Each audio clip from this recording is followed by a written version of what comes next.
Hey everybody, Super Spear here, and today I'm going to be doing my passion project for week 1 of Film Academy. I'm going to be showing you some things that I happen to have learned and some pretty cool tactics that you can do in the quest if you're trying to solo it or carry it or just trying to Press look the cool with start your button friends. on the scoreboard to play. Okay, well, let's get started. Alright, now that we have that part done, here's another cool thing you can do.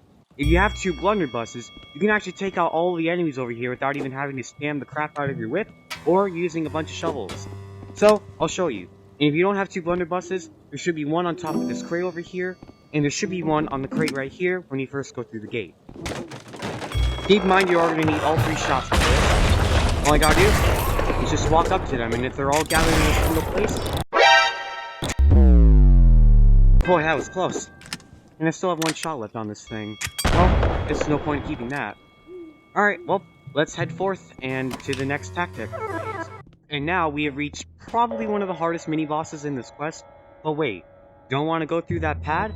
Well, lucky for you, you don't exactly have to. There's actually a cool thing you can do to actually spawn in the boss without having to go through the pad. And I'll show you.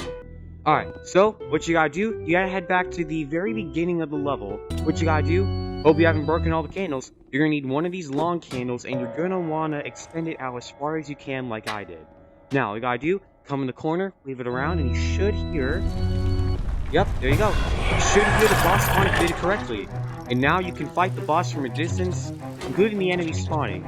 One disclaimer, however, it could get through the gate, so it may not work out 100%, but that's one thing you can do if you just want to prepare yourself ahead of time.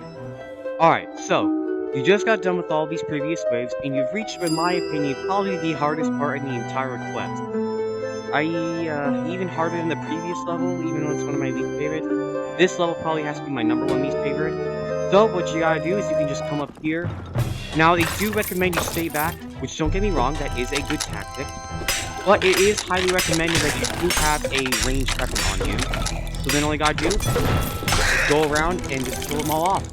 And just like that, once you killed off all of them, all you gotta do is just come up here, dodge the bullet, and whip. Alright, so, if you know by chance how to recalibrate or glitch walk through walls, there should be a little cage area with a skeleton right here, and in this very corner, you could either glitch walk through, or you could recalibrate like I usually do. Walk into the corner, back up a little bit in real life, hold the Octus button for 2 seconds, and then push yourself forward. And then if you want to recalibrate yourself back in the spot you were in before, feel free to, and now you're outside the wall.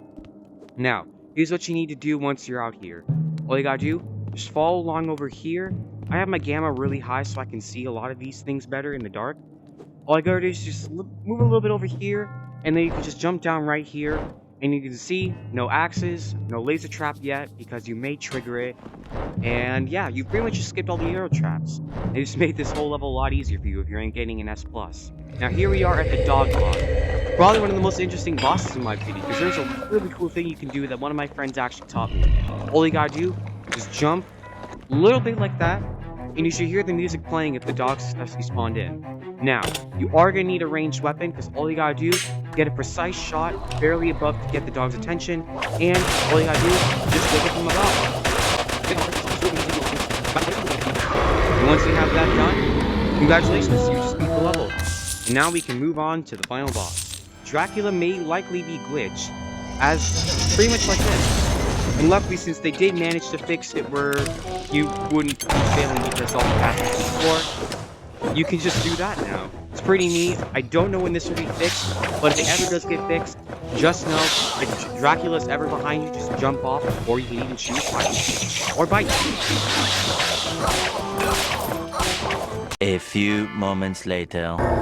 Your quest is complete. Congratulations, you just beat Crescendo, and in this case, S+.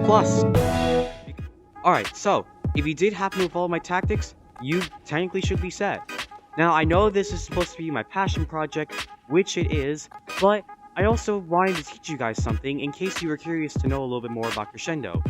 Alright, so, hope you enjoy this video, hope you put those tactics into good use, and I'm gonna bring this thing to the gift shop, because I got some apples I need to buy. Because, well, I'm a hungry guy. Well, see you later.